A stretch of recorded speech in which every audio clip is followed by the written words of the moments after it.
This is All of It. I'm Allison Stewart, live from the WNYC studios in Soho. Thank you for sharing part of your day with us. I'm really grateful that you are here. And thanks to everyone who came to the Green Space yesterday for our Broadway on the Radio event with the cast and creative team from Cats, the Jellicle Ball.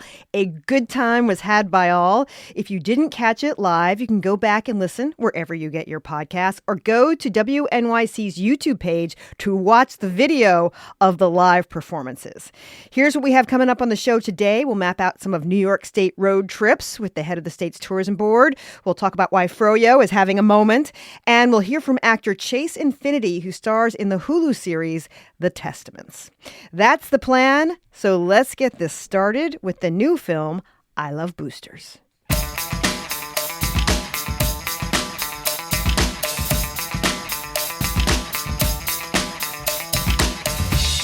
Boots Riley was in a group, and back in the day, they recorded a song called I Love Boosters. The lyrics read, I love them boosters, they love them boosters, you should love them too, even if they don't know ya. They'll get it for ya, like a whole outfit or a shoe. A booster is a person who jacks from the retail and sells it in the hood for dirt cheap resale. Almost got it. That describes Riley's new action comedy message film of the same name. The film I Love Boosters is set in Oakland, California. It follows a trio of friends and professional shoplifters known as the Velvet Gang. They are fashion-forward Robin Hood types who are offering an integral service to members of their community. Their latest target is a cutthroat fashion mogul named Christy Smith, who is making money off of the creativity of the street and wraps it up in girl bossification. As the Velvet Gang and Christy face off, the film explores themes such as capitalism, workers' rights, and what it means to be an artist. The film is titled I Love Boosters. It enters theaters today. Joining me now to discuss it is Boots Riley. It is nice to meet you. Oh, great to meet you, too. So you're in the group that recorded I Love Boosters. It was like 20 years ago. Yeah. Why did you want to... I was when I was 3. When you were just a little bit boy. Yeah. Why did you want to return to the idea this year?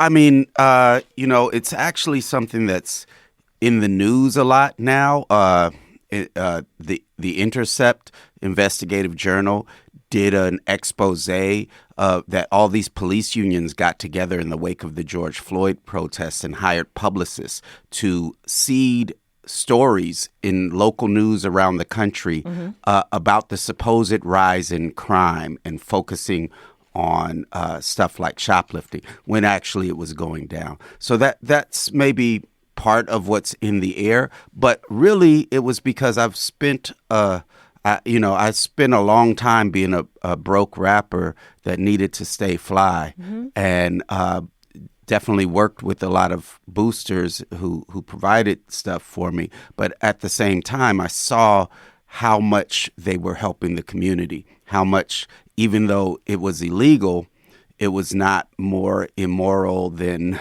the folks that they were getting it from. And so I thought that in a time when there's a lot of villainization going on, and especially this is a group of Black women, that it would be good to live with them for a little bit. Sometimes critics have referred to this film as an anti-capitalist comedy. First of all, did you sit down and think, I'm going to write an anti-capitalist comedy? No, I mean, I think about, let me be clear.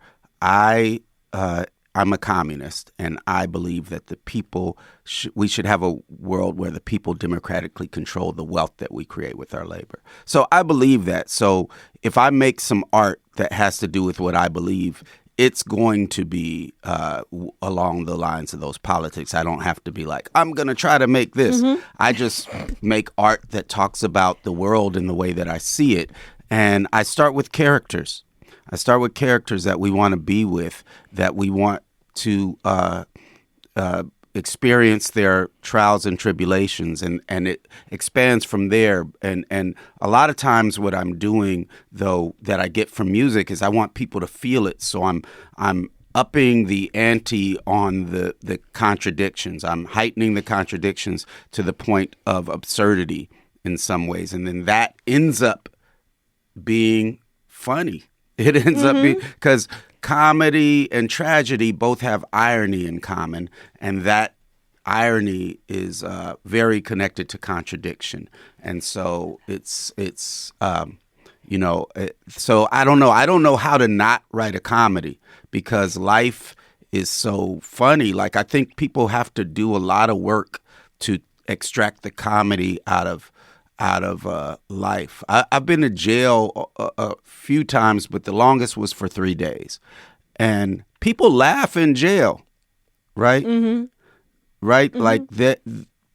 We often look at certain ideas and problems, and I think when the comedy is taken out, we're taking out some actual important analysis. The film is really colorful. Sometimes it's really wacky in the best sense of the word. There's a lot of sight humor that's involved. But then you also talk about workers' rights and stealing people's creativity. How do you think about balancing the idea of the visual stimulation that we're getting versus the deeper messages? It's not a balance. It's all one thing. Oh, interesting. Right? So the visual stimulation that we're getting is also, I would say, also music and sound effects are part of that stimulation. And I'm trying to take people through visceral experiences that are analogous to the emotional experiences folks are going through. And like I was saying, we're juxtaposing things, we're exposing contradictions, and I want, if I have the camera pushing a character back with things whizzing by us, that's because that's part of the idea. That's where we're going together, and it leads to these other ideas. And again, like when I'm writing it, I'm just being honest with myself about how I feel these personal things connect with these larger things. So we're talking about here. We're talking about the large contradiction of, boosters are not outside of capitalism. They are part of the distribution system. And these things are made of not just other things, they're made of people's time. And so the idea is to, one of the ideas in the movie is we see both sides of that production line, and it's personal to us. Now, that putting those together is ridiculous in and of itself. The stuff is made by people that can't afford it, and the inspirations for fashion are often from Black communities and communities of color and other working class communities who inspire the fashion and can't afford it. Mm-hmm. So those contradictions are ridiculous. And when you really when you put all of those things together, that comedy, that visual, that visual conflict as well, the colors, like this is a very colorful movie, partly because I need to build a rhythm of, big swaths of color that change from this to that. I also am trying to have everything in camera so that you feel textures. Mm-hmm. There's a lot of collage in this. One of my biggest cinematic influences is Parliament Funkadelic, and they might have a lead guitar, electric guitar over an accordion with a gospel choir playing underneath it and someone doing spoken word, and it all fits together. And so I'm trying to visually do that same thing, not just visually, but in editing and all of that. I love that their lipsticks changed. That was my favorite part of it, is watching their lipsticks change. We're talking to Boots Riley about his new film, I Love Boosters, The Velvet Gang. It's Corvette, Sade, and Mariah, played by amazing actors Keke Palmer, Naomi Ackie, and Taylor Page. You said that you don't write roles specifically with actors in mind. When they come to the set, how do they fit into the roles? Do you sort of tailor the roles to them? Do you? Yeah, well, there's anywhere from weeks to months of a lot of talking. We just talk about life, talk about each other's lives, things like that, and they bring and I'm casting people who I know are bringing things to the table. Sure. Right. So a big part of my job is casting people. In this, I am having people do something. I think every actor that's in this is doing something you've never seen them do. However, it's something that I have found that's in them and decided that I want that on my screen. So that's a big part. Big part of it is talking. And so therefore, I do change the character. I'm not one of those like people. I want actors to come from a place where they are having the emotion that the character is having, not showing us that they're having that emotion, just having it. And I'll put the camera as close up to their face as we need to understand that, to feel it. But it's not. It's more grounded, and so yeah, they have a big part of shaping the character. It's not necessarily in dialogue as it is in, pacing and, personification. Let's listen to a little bit of I Love Boosters. This is Corvette, Sade, and Mariah talking about their plans to rob Christy Smith's stores. Let's listen. We're gonna grab the videotapes, all right? We be wearing wigs, and the camera angle ain't enough to prove. Are you? They don't know my name is Cassandra. We use fake IDs. They don't know where we live. None of this. Even if they can't prove it, they'll still know it was us, though. Let me be specific. I don't care if they know it was us. I care that Christy Smith hates that they know it was us. We clear the place out in 40 minutes or less, and be a lick big enough for us to sit back for a minute. I like the sound design, too. That's Tune Yards that does the score. Oh, thank you for saying that. Yeah. What did you think about the first time you saw those three actors, Kiki, Naomi, and Taylor, on screen together? Well, our rehearsal was just them sitting in a room and talking. We thought we were going to sit down and do a rehearsal, and they started talking and really vibing. And so I just sat there. I was like, I'm not going to ask them to do lines. This is the rehearsal, is them getting to know each other. And it was electric. They really hit it off and became friends. And honestly, with the way that we shot this, was a very complicated shoot. We had specific lighting requirements, things like that. Our DP, Natasha Breyer, is a genius, and we had lenses invented for us by Panavision, and she had her own invention that she put in front of the lens to have color kind of wash and change on there. She doesn't like me to talk too much about it, but because she needs to get the patent. But the point is they had a lot of time to vibe together in between stuff. So you really feel that, like, you are hanging with them and you want to keep hanging with them. This was interesting. At South by Southwest, actor, I hope I pronounced her last name right, Poppy Liu. Yep.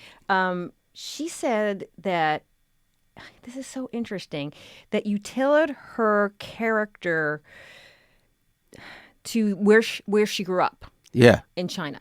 Yeah. Right? And you went down sort of a rabbit hole about industrialized cities and industrial organizations in that part of China. And she speaks Mandarin, or she comes from people who speak Mandarin. That was very detailed of you. I don't know. I don't know how it's normally done, but this is only my third project, so I just thought that's what you're supposed to do. Well, why are the details important to you? I mean, yeah, the details are, first of all, in life, I think that's how I got to this point, is I had a period of time where I thought the details didn't matter. All that mattered is my work, and so the details of my life didn't matter. And then I flipped, because that gets you very depressed. And then you get really into the details. What are things made of? What do things look like? And that was luckily before I started making film. And to me, the details are what it's all about, like the specificity.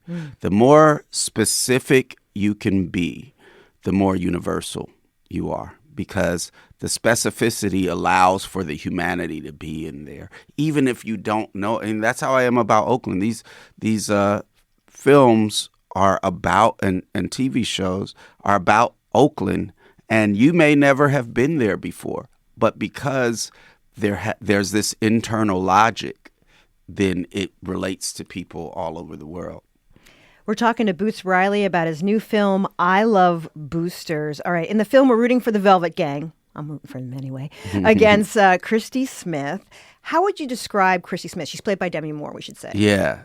To me, and she does, again, a performance that's unlike anything she's done before.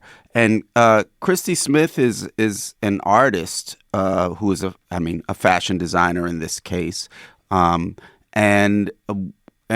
she believes that her work is enough. She believes there's nothing you can do to change the world, and that all you can do is use your art, in her case fashion, to change how people feel about the world.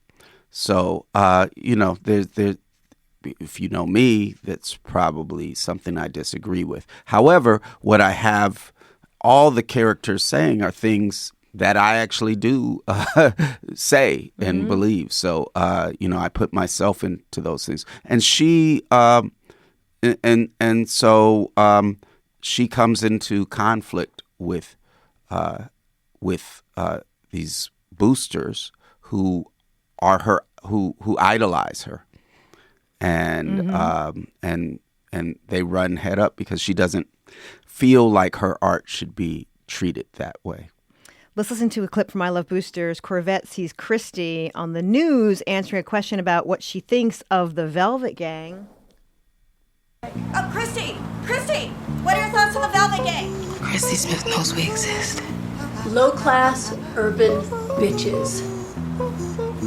With all due respect to urban bitches.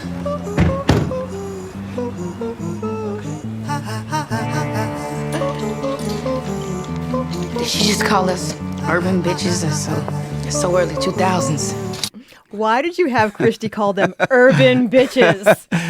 Just because that was like the code, like that word that used to be used, like when people didn't want to say black, and you knew they were talking about black people, and they said urban, so I just gave her that. Demi Moore has been in this business for years. What was something interesting that she brought to the character? Oh man, she would say, "Well, I have a friend that's a fashion designer, and they do this." She had all this experience of that, right? And and she also, one of her notes was really good that actually caused me to put a couple things in there that caused laughs. Because the character was a child prodigy who was an MIT genius who started doing fashion. I won't get into the whole thing, but started doing fashion at a young age. And so she was like, well, if she's a genius, I need more things that just tell us she's a genius. So I looked up a lot of antiquated insults, and coming from, and they end up, so there's like, she calls them mumble crust whores, and she calls them fustelarian. And these are words like mumble crust is something that someone from an aristocrat might try to insult someone for starving, even though they're the ones that are causing them to starve. Or fustelarian, meaning you have to fight for your life, right? But so if after this movie you hear people using the words mumble crust or fustelarian, I need a footnote credit on that. You're both the writer and director of this film. When does the screenwriter role end for you, and when does the director begin? Or is it the same? They both are the same thing. When I'm writing the script, I need people to see the movie while they're reading it, and because I'm usually giving it to people that either I need to be in the movie or fund the movie. So I want and also I never know whether it's going to get made. So I want that script to be a document that maybe people read 20 years later and be like, this would have been an amazing movie. So I'm describing I'm describing production design. I'm describing the way camera moves, things like that. Obviously, they change later. But then when we're on the set, I can be honest because it's my writing. I can be like, that's bad writing. Let's not do that. Let's do this other thing. And it's all happening at the same time. We got a text here that says, "Sorry to Bother You was one of the best movies ever," from one of our listeners texted in. So that's for you. Yeah, thank you. What did you learn from Sorry to Bother You that you were able to use on this film? Okay, well, on Sorry to Bother You, for instance, we have this part where the papers are flying behind Lakeith Stanfield's character, Cassius, and he feels defeated, and he sits back in his chair, the papers fly. That took us like 20 to 30 minutes to get those papers flying, and everybody was like, this is an indie film. We had a budget of less than $4 million. They're like, why are we spending a huge part of the day trying to do this?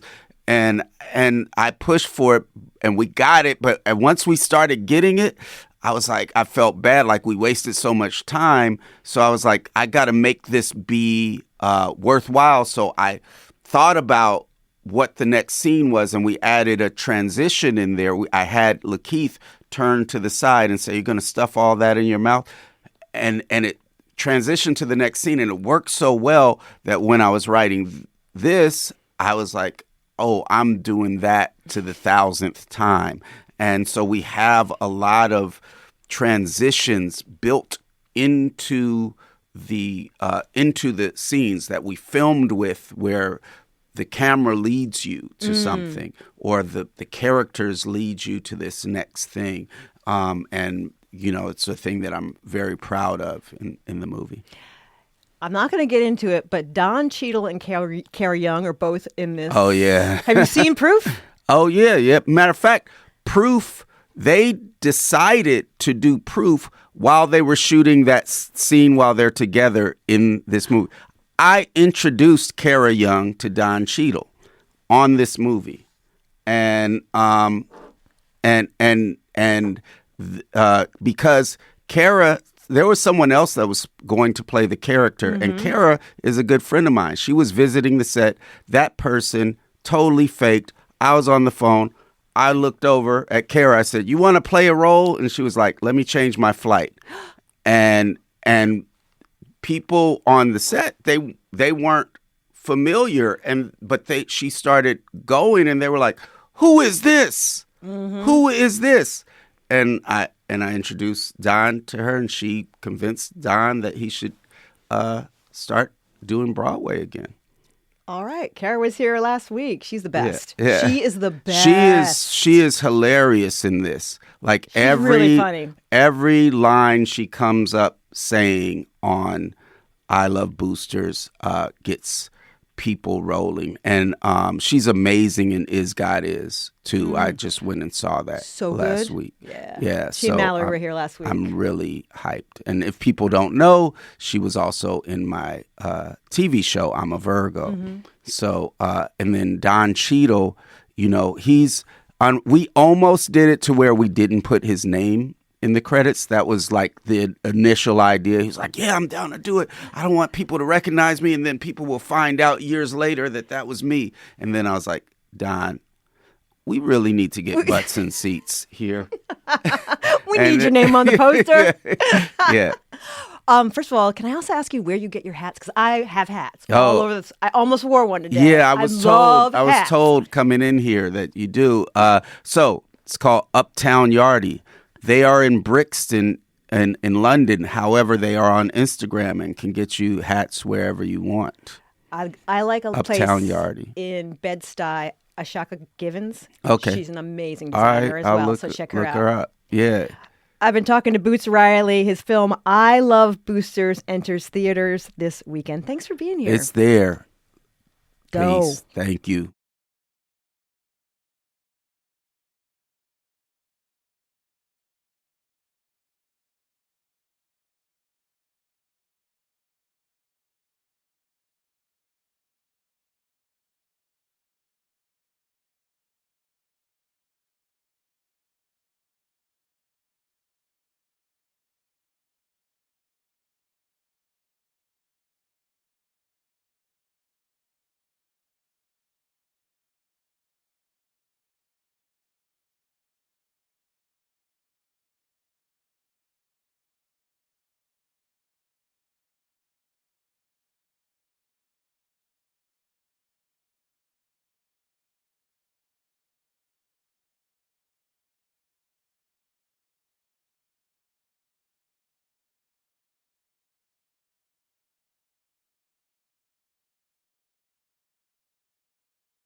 This is All of It on WNYC. I'm Allison Stewart. After that brutal winter, we finally made it to Memorial Day weekend, the unofficial start of summer. You might be in the process of planning your summer vacations. And sure, you can jet off somewhere luxurious, but have you ever considered a New York road trip? Look at a map and you just may remember how many different regions and destinations there are around the Empire State, from close to home in New York City to the shores of Long Island or the Hudson Valley, but also the Capital region and west the Finger Lakes, not to mention Niagara Falls. So to give you some ideas about a summer road trip, we are going to talk to Ross Levi, Executive Director of the New York State Division of Tourism. Hi, Ross. Hey, Allison. Good to see you. Lots of attention is paid to New York in the fall, the beautiful leaves, and in the spring. What makes summer unique in New York? Summer is a great time to experience the state because we have so much outdoors, and so the weather is just waiting for you, right? And when you're a state like New York, which has such a diversity of world-class attractions and activities all nearby, it's a perfect time to go. We know summer can be an expensive travel season, and while gas is expensive, the idea of getting in your car and driving around the state is still probably one of the most affordable ways that you can see such an incredible, diverse array of world-class attractions and activities all in one place. Listeners, we want to hear from you. If you were to go on a New York road trip this summer, where would you go on your route, and tell us why? Our number is 212-433-9692, 212-433-WNYC. Are you going to stop somewhere in the Catskills? Are you going to go to the Adirondacks or Niagara Falls? Maybe somewhere near the Finger Lakes. Plus, pitch us your ideal New York State road trip. 212-433-9692, 212-433 WNYC. Okay, so if you go on a road trip, you could take the highways, but I want to throw a couple routes at you, and you can tell me a little bit about them so you can experience a little bit about what New York can offer. Tell me a little bit about Route 30. Well, Route 30, in which particular region are you talking about in New York State? I don't know. Because I mean, there are so many beautiful scenic byways and national scenic trails across New York State. There's so many to see. We have a number of itineraries on ilovenewyork.com/road trips where you could lay these out. For example, I love the Albany to Niagara Falls trip. It actually starts on US Route 20, which is a designated road of 108 miles that starts in Albany, where you could see, great attractions like the New York State Capitol and the Albany Institute of History and Art, and then go through the rolling hills and countrysides of central New York before getting to Syracuse, where you could do things like go to the Erie Canal Museum. Then just 90 minutes away on Interstate 90, so we think of it as 90 on 90, you could be in Rochester, going to the Strong Museum of Play, which has the National Toy Hall of Fame, or the Eastman Museum, it's named for George Eastman, who founded Kodak. You could tour his home and go to one of the great photographic and film libraries in the world, or go to the Genesee Country Village, which is a living history museum celebrating its 50th year. And then, of course, you finish that great trip taking the Great Lakes Seaway Trail along Lake Ontario to end up at Niagara Falls, one of the natural wonders of the world, and going on Maid of the Mist or the Cave of the Winds.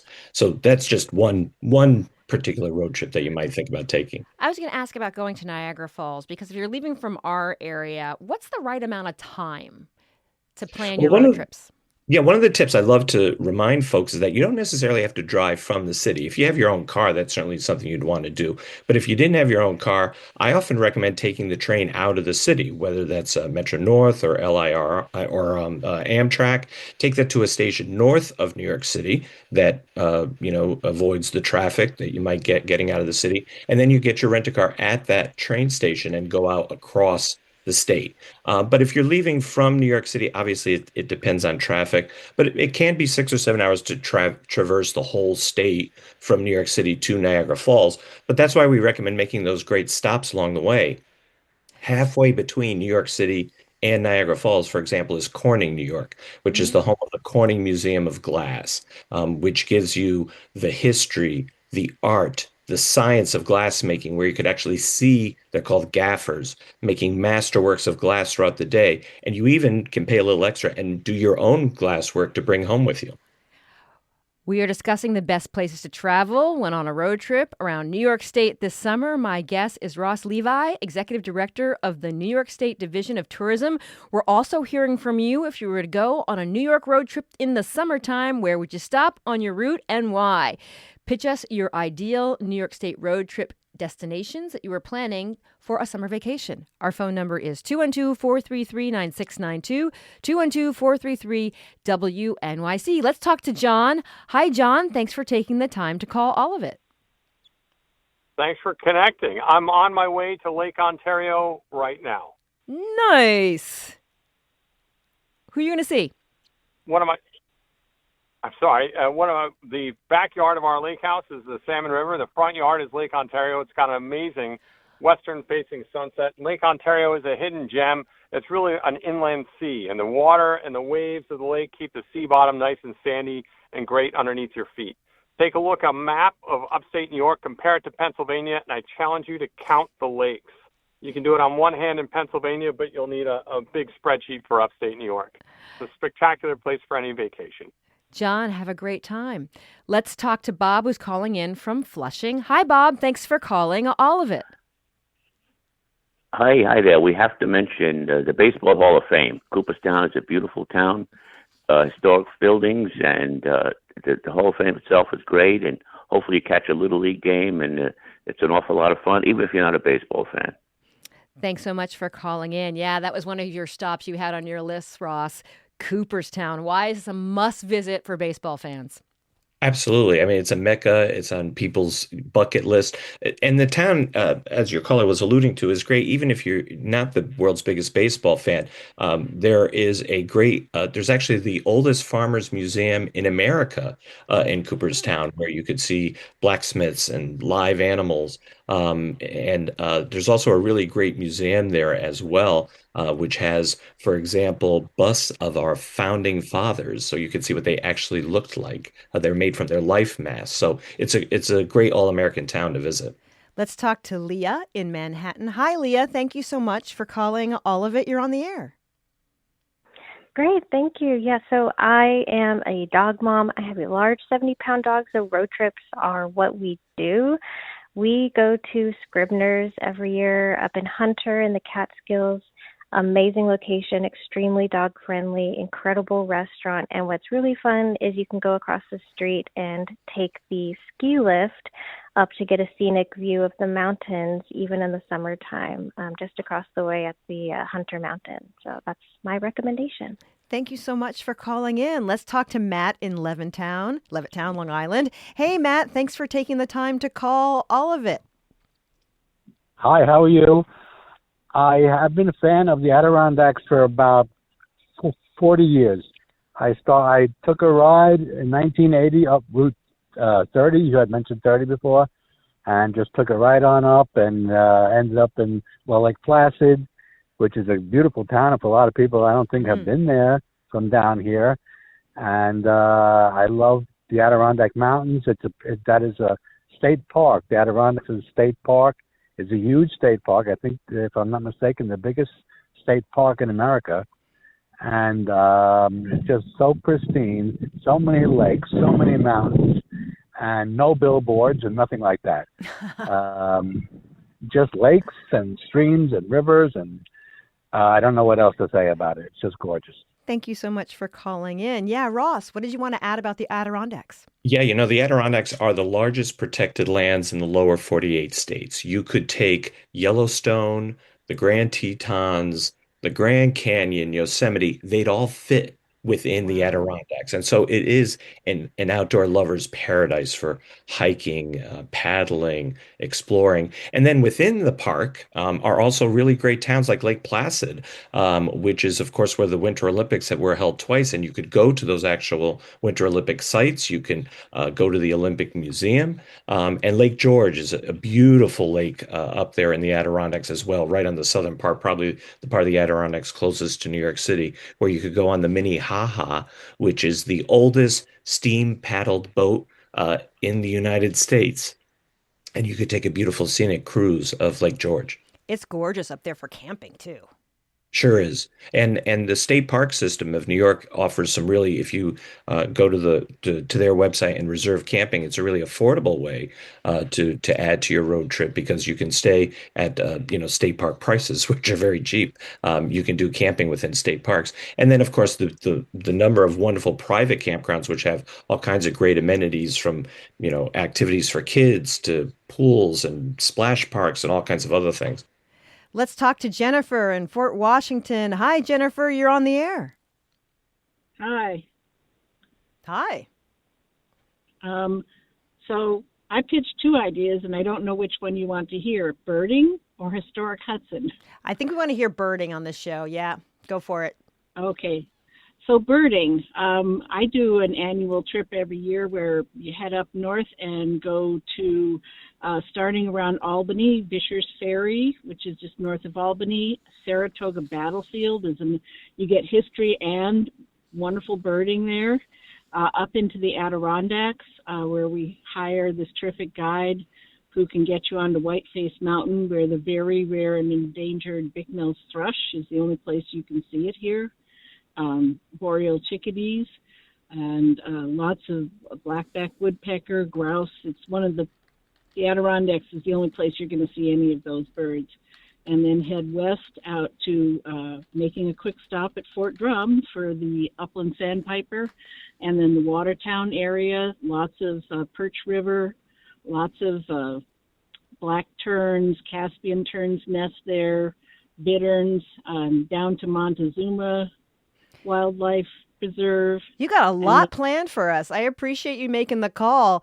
Did you want to add anything to that, Ross? Yeah, I would just mention that New York State, through our Department of Environmental Conservation, has actually an I Love New York birding trail. So if you love birding, there are some itineraries already planned out for you there as well, including in addition to the great ones your callers mentioned. If you were going to go on a New York road trip in the summertime, where would you stop on your route and why? Pitch us your ideal New York State road trip. Our phone number is 212-433-9692, 212-433-WNYC. After the break, we'll talk about hikes and the Capital Region.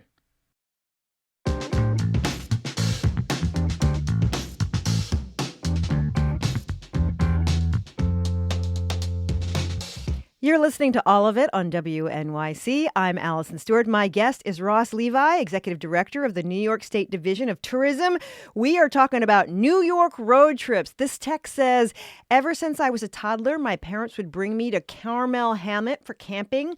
I'm 46 now, and I've been taking my wife and stepson there every summer for the past 15 years. They love it as much as I do. That is from Steve. This is a question for you. This says, does Rochester have any historic sites honoring Frederick Douglass? Well, certainly his grave site is there, and to go to his resting place is certainly one destination. There are also a number of statues. Unfortunately, there aren't any homes, like a historic home or that kind of thing. But in addition to Frederick Douglass, not too far from Rochester, the Harriet Tubman home is part of the Harriet Tubman National Historic Site, also part of the Finger Lakes in the town of Auburn, and that's a really great destination for anyone who cares about Black history or civil rights history overall. Let's talk to Nancy calling from New Rochelle. Hey, Nancy, thank you so much for calling All of It. You're on the air. Oh, she dropped. She wanted to talk about, this is a good one, Hyde Park and the FDR Museum. Those are both fabulous. How about Harry? Let's see if we've got Harry on line 4. Hey, Harry, do you hear me? Hello, I'm here. How you doing? I'm doing great. Thanks for taking my call. Sure. So I just wanted to throw a quick plug for the Bayard Cutting Arboretum, which is in Great River. It's a formerly private home. And actually, it's got this sprawling garden and this beautiful lawn going down to the water. But actually, I just read this online. The gardens were designed by Frederick Law Olmsted, obviously the famous architect of Central Park. But it is a stunning oasis, place of reprieve. Highly recommend anyone get there if you love anything. Garden walks, beautiful homes, yada, yada. Thanks, Harry. Let's talk. Yeah. Yeah, go ahead. I'm sorry, I just would love to add the idea of, Long Island in general is, of course, where the Great Gatsby took place.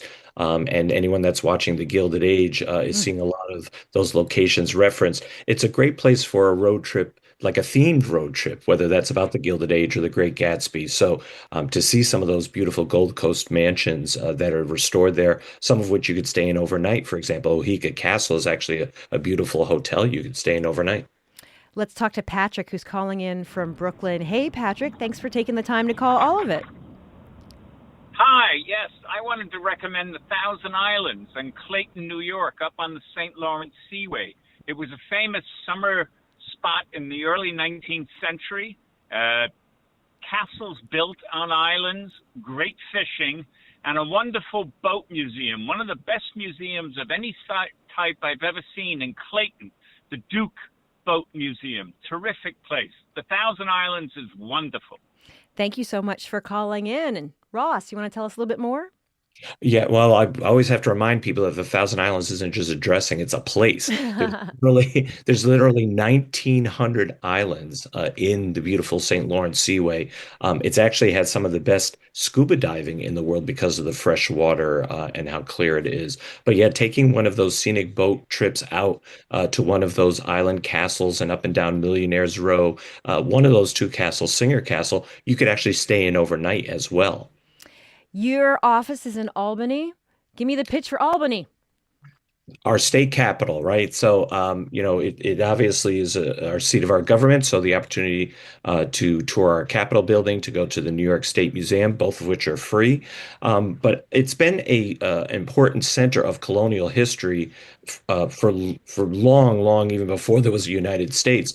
As a matter of fact, if fans of Hamilton, when they sing about the Schuyler sisters, that's Albany, and they talk about getting away to the country. And you can tour Schuyler Mansion itself. There are many historical homes here in the capital region, and just north of Albany itself is Saratoga, which is a destination where people have been vacationing for years. It's the home of the oldest sporting venue in America. That's the Saratoga Race Course, where you could see the racing of the thoroughbreds and the Travers. And this year, the last time that the Belmont Stakes will be run at Saratoga before it returns to its refurbished home there on Long Island next year. We're talking to Ross Levi, Executive Director of the New York State Division of Tourism. We are talking about road trips around the state. If you were to go on a New York road trip in the summertime, where would you stop on your route and why? Pitch us your ideal New York State road trip. Our phone number is 212-433-9692, 212-433-WNYC. Let's talk to Pietro, who's calling in from Jersey City. Hi, Pietro, you're on the air. Hi, buongiorno. Thank you very much for the opportunity you are giving me. I love your show, of course. I love your program. You are an institution, like they say. But my recommendation is called Magazzino Italian Art, which is Route 9, number 2700, and is in Cold Spring, New York. So it's a collection of art, contemporary art, including like arte povera, which Italians, they were, very well known about representing arte povera. You have Piero Manzoni, and then you have a Japanese, Denny Murano in Venice. He made those incredible glass vases. But the place, also, the background is somebody from Sardinia, because I was born and raised in Sardinia, in Italy, the beautiful island. And so you will find there also a donkey from Sardinia. There are like all the other interesting things to discover. Then I'm not going to tell you. You're going to find out if you do a deeper search on it. Grazie, Pietro. Thank you so much for calling in. Let's talk to Jen calling from Putnam Valley. Hey, Jen, thanks for calling. All of it. What should we go see? Hi there. Well, your guest mentioned Corning, New York, and I wanted to give a shout out to a great place we've visited many times called Ziegenwein Homestead. It's like a German word, Ziegen, Ziegenwein. And they're a goat farm near Corning that they do goat yoga on top of the hill on their property. And we found the place on Hip Camp, which is a fun site if you're campers. That are kind of off-grid places. So you can pitch tents there, or they have like little shacks as well, like little cabins sort of. And additionally, down below the goat yoga hill, there's a bison farm, which is sort of interesting. It's not attached to Ziegenvine, but it's just kind of wild to see this big bison herd in New York State. But yeah, it's a lot of fun to visit if you're heading to Corning. Thank you so much for calling in. Ross, I did want to ask about mountains and hikes. If you want to, there's plenty of places you could go. Could you give me 3 recommendations? Sure. And the thing about hiking is, hiking can be anything from a casual nature trail to scaling a peak, right? So the Adirondacks is the home to New York's great high peaks and our highest mountain, Mount Marcy. So that's obviously a really natural place for people who are experienced and want to do a very serious hike. Similarly, closer to New York City, the Catskills and the Catskill Mountains, some great destinations there. There's actually a program called the Catskill Fire Tower Challenge, where you can scale. Experienced hikers can go to several of the region's remaining fire towers, including at Hunter Mountain or Overlook, and then they get a special patch if they've gone to enough of them. But for the more beginners and for families too, I think it's always good to think about those easier hikes and those entry hikes. We actually have a whole blog at iloveny.com on a beginner's guide to hiking. But one of my favorites is Watkins Glen State Park in the Finger Lakes, because it is a stone path that you follow. Takes only about 45 minutes each direction, so an hour and a half round trip, and you actually have a big reward for that hike because you're going through a gorge path among 19 different waterfalls, some of which you go right behind. And so it changes with every season and is a really great hike no matter what your skill level. I wanted to ask you, now that we're sort of post-COVID, how has the post-pandemic tourism levels, what are the tourism levels like compared to pre-pandemic?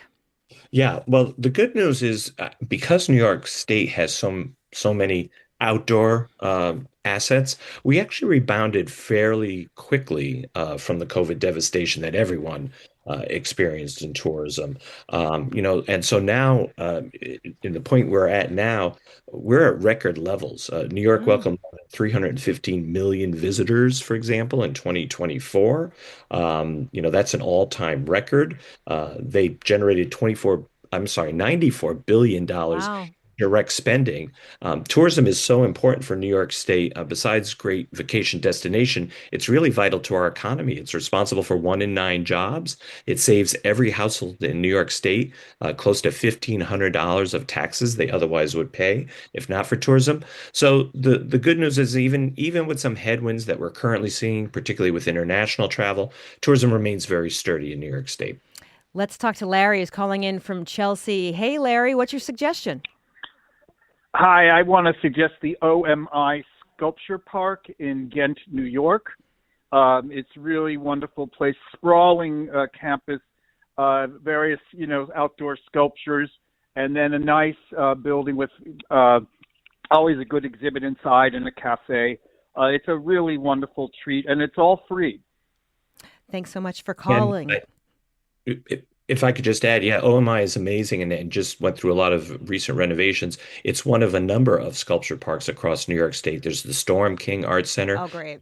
fairly close to New York City. And then in the far western part of the state, in the Chautauqua-Allegheny region, is a 400-acre sculpture park called Griffith Sculpture Park with these giant steel sculptures all made by the same artist. And before we go, I wanted to ask about America's 250th celebration. What kind of programs have you seen planned around the state? Yeah, it's going to be a great summer and a great year, in fact, because the celebration and commemoration continues for a number of years. New York City is seeing some great activities itself. Sail Forth, the largest international flotilla of tall ships ever assembled, out in Long Island at Jones Beach from July 5th through 6th is the Four Leaf Air Show that's going to include the Blue Angels. And then at some of the Revolutionary War sites across New York State, Fort Ticonderoga, for example, up in the Adirondacks, we'll be doing reenactments of key Revolutionary War moments on the grounds where they actually happened. RevCon 2026 in the Hudson Valley You were talking about Franklin Roosevelt earlier at Hyde Park. And then Niagara Falls is having 5 days of fireworks over the falls with multiple viewing sites across the park. So lots of amazing places to see and things to do.